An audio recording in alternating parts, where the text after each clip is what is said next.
Manolotra ny arahaba tompoko.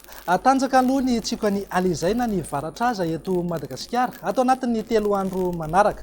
Vokatra izay ara dia vinavinaina hisitraka orana malefaka hatrany aloha zany ny morontsiraka atsinanan'ny Madagasikara. Ho antsika ho an'ny ilany atsinanan'ny afovoantany kosa dia andrahoana na anjombona amin'ny ankapobeny izay mety arahana erikerika manify na orana malefaka mihitsy ary izay indraindray. Mazava ho azy zany fa iaina ao anatin'ny volon'andro ririnina tanteraka isika atao anatin'ny 3 andro manaraka. Angatsika ny andro amin'ny ankapobeny ka mila miomana amin'ny akanjo mafana zany ny tsirairay. Raha hitantsika amin'ny sary zao ihany koa dia misy an'ireto rahona ireto atao amin'ny ranomasimbe indianina izay mikisaka atosiky ny alizay ary vinavinaina anatombo ny rotsakorana any amin'iny fatry sava sy analanjorofo iny any amin'ny sabotsy na alahady anoany.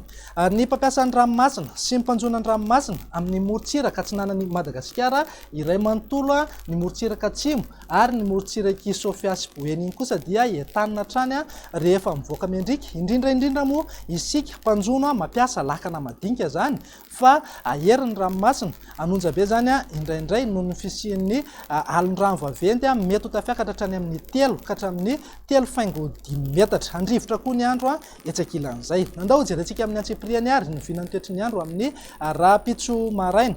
Andrivotra aloha amin'ny ankapobeny amin'ny morontsiraka atsinanan'ny Madagasikara iray manontolo sy eto amin'ny fatry ny afovoantany iny torak'izay ihany koa ny morontsiraka avaratra andrefany nosy. Hisitraka orana malefaka kosa ny any amin'ny sava analanjorofo atsinanana ary mipaka hatrany mananjary any.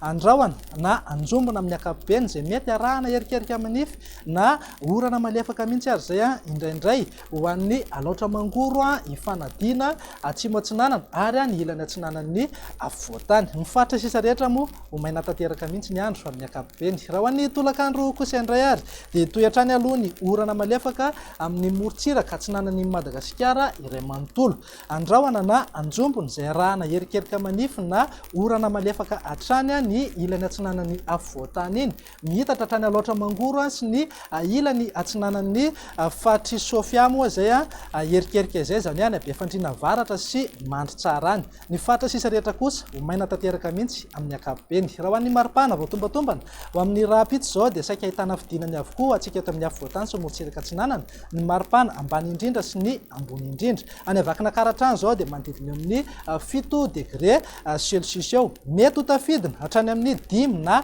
9 degré celsius ary izay maripana ambany indrindra zay any amin'ny manodidina ny Ambatolampy Tanifotsy ary Faratsio. Ho an'ny Analamanga sy Hotomatsiatra kosa dia eo anelanelan'ny 10 na 12 degré celsius eo ny maripana ambany indrindra. Ho an'ny maripana ambony indrindra kosa ho an'ny afovoantany dia eo anelanelan'ny 17 ka hatramin'ny 17 degré celsius eo zany hoe angatsika aloha zany ny afovoantany ho amin'ny rapitso amin'ny ankapobeny. Morontsiraka atsinanana iny dia nahitana fidinany ihany koa eo anelanelan'ny 17 ka hatramin'ny 4 na 9 degré celsius eo. Morontsiraka andrefana moa tsy dia misy fiovana firy fa hafana ny andro amin'ny ankapobeny eo anelanelan'ny 12 ka hatramin'ny 12 na 13 degré celsius eo. Any amin'ny faritra Sofia any no mafana indrindra mananika hatrany amin'ny 13 degré celsius mihitsy any Antsohihy zany raha ny marimarina kokoa. Dia izay indray raha ny vinan'ny toetry ny androntsika ho amin'ny rapitso tompoko lasy tompoko vavy manome fotoananao ho amin'ny manaraka indray. Veloma tompoko.